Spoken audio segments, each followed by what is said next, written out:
So Jason, why are we doing a show called Stay Calm, Retire On? Well, last week we did a show called On the Verge. And because people have this worry that something bad's about to happen in the economy. Well, this past week we experienced another 800-point drop in the Dow Jones Industrial Average. Nice. And it's unusual for me to get phone calls or emails about the volatility, but we have received a couple of them. People a little bit concerned about what's going on. And I think it's really important that we stay focused on the right thing. And that's why I thought it was important that we did a show to talk about, educate people about how these things work, what has happened historically, make sure they're focusing on the right things. Great. So Jason, what do you mean by staying focused on the right things? Well, this verse, I love it so much. Matthew 7:7, it says, "Seek and you will find. Seek and you will find." And it's amazing when we do this, how our minds will find exactly what it is we're looking for. And so if we focus on the wrong thing, we can find that too. And the problem that we have today is that so many people are focusing on what's happening in the short term, and they're losing sight of what's happening in the long term. And so, we have experienced a couple of days of volatility. And so a good exercise for people is to look at where they were with their investments on January 1st of this year, and then look at where they are today as of August 2019, and take into consideration the past 8 months, not just the past couple of weeks. And I think when people do that, it changes their perspective, because people can get really focused on the bad news. And, Emilia, this is, we have to talk about the news and the way that this works, because it can be kind of destructive. But if we just focus, if you just look at your investment portfolio, you take into consideration these two 800-point drops that we've experienced in the market, two of the worst days since 2019, but you put it in the perspective of what's happened over the course of the entire year, I think that's really important. Great. So other than performance, what else should people be focused on? Well, again, I love this verse, seek and you will find. What we really want people focused on is their specific plan and how it's going to impact them. But unfortunately, what's happening is people, and for over 10 years, my family, we eliminated television from our house. But we recently moved into a new house, and we were trying to figure out how to get internet into the house. And we ended up doing that through a satellite provider, which we now also have television. And with the first time that we've had television in years. Oh, wow. Yeah, and I tell you what, when you haven't experienced something in a very long time, and then all of a sudden you're exposed to it. So just yesterday, I walked into the house and my wife had the news on, and we haven't had headline news playing in our house for years. And so, it kind of draws you in, and you've got this guy sitting there talking at the screen, and boy, it was so, I don't even know why they call it news. I mean, these are news channels where my expectation, I think everybody's expectation, is somebody's going to kind of give you both sides of the story. They are going to share with you what's happening in the world, and they're going to try to leave their personal opinion out of it. And that is not what I experienced at all. Yeah. It was so divisive. It was so, there's so much hate and so much division. And if I don't think people are recognizing that they are destroying America, not just today, but for my kids. They are creating division and hate. And if they are one of these people, if they're a news broadcaster that is participating in this, they're sharing their opinions and they're trying to sway people one way or the other, they're doing a real disservice to our country. Yes.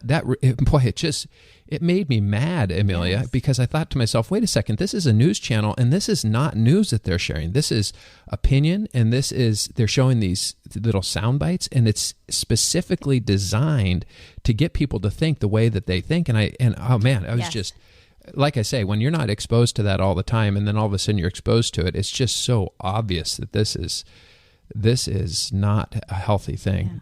Yeah. I can absolutely relate. My husband, we don't have cable either, but he'll hear things that he thinks are important. So he'll go on to just pulling up a YouTube, but it's a news broadcast. So it's the same thing. And he told himself just last week, he's like, I need to stop watching these. He's like, I find myself feeling the way they want me to feel, or they're all one-sided, even though I'm thinking I'm getting, a perspective on both sides. He's like, I can't feed into this. And it's scary because they're so, it's so emotionally driven too. And so that's how they get you to change your mind, and it's frustrating. Well, change your mind and influence your thinking in a way that may not be healthy. And I think it's really important. There's something that we need to understand. It's called the power of the click. The power of the click. So when you click on something, it isn't only about you. See, there's this web of information, and every click is a vote. And what you are saying when you click on something is, I want to see more of this. Yeah. Because advertising dollars follow what people turn into on the television. Advertising dollars follow what it is you're clicking on. And then there's this artificial intelligence and this machine that's happening in the background that says this person's interested in this topic because they clicked on this. Facebook and Google have so much data on every single person, and then they can start feeding you more information. I mean, YouTube has been in the headlines recently about how YouTube's algorithm for showing you what video comes next based on what you've watched in the past. So you cannot assume that the decisions you make have no impact, because it impacts the entire country, impacts the entire world with every single click. Yes. When you start to understand that responsibility, for me, what that means is that when somebody does something really violent, I refuse. I will not give any power to that. I will not click on it. I don't want to learn about it, because that ultimately, in my mind, that's what that person wanted. They wanted attention, and I just won't feed that machine. Yes.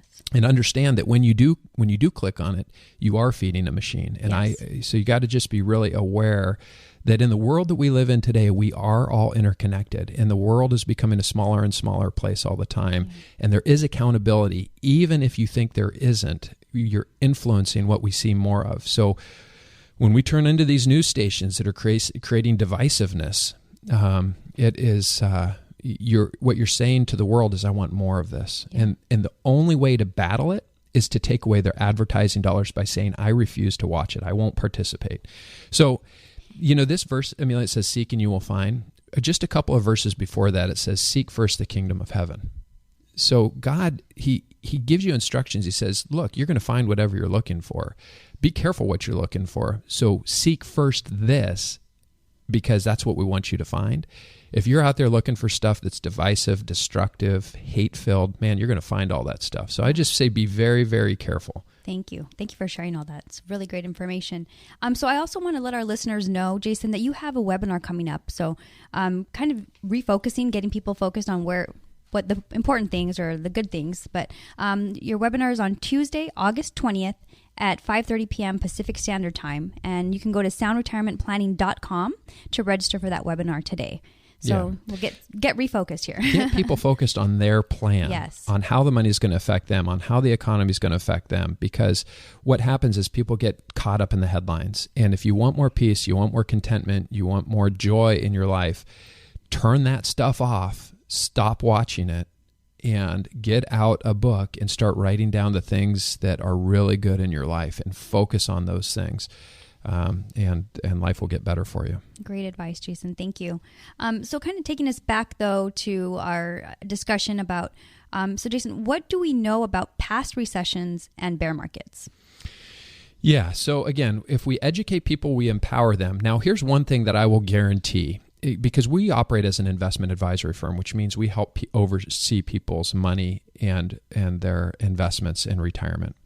And so what I can guarantee is that if you follow the strategies that we recommend, that you are going to lose money.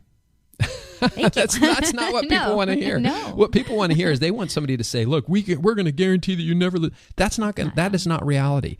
If you're invested in the stock market ebbs and flows. There are ups and there are downs. The difference is you've got to create a plan when you transition into retirement that says, okay, the money that you need in the short term needs to be more conservative. The money that you need in the longer term can be more aggressive because we have more time to work with. But what people need to understand is that on average, bear markets have lasted 14 months since World War II.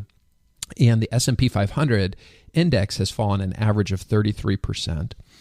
And the biggest decline happened in 1945 during the 2007 to 2009 bear market, where the market was, depending on the time period you're looking at, some people would say we were down almost 50% during that period.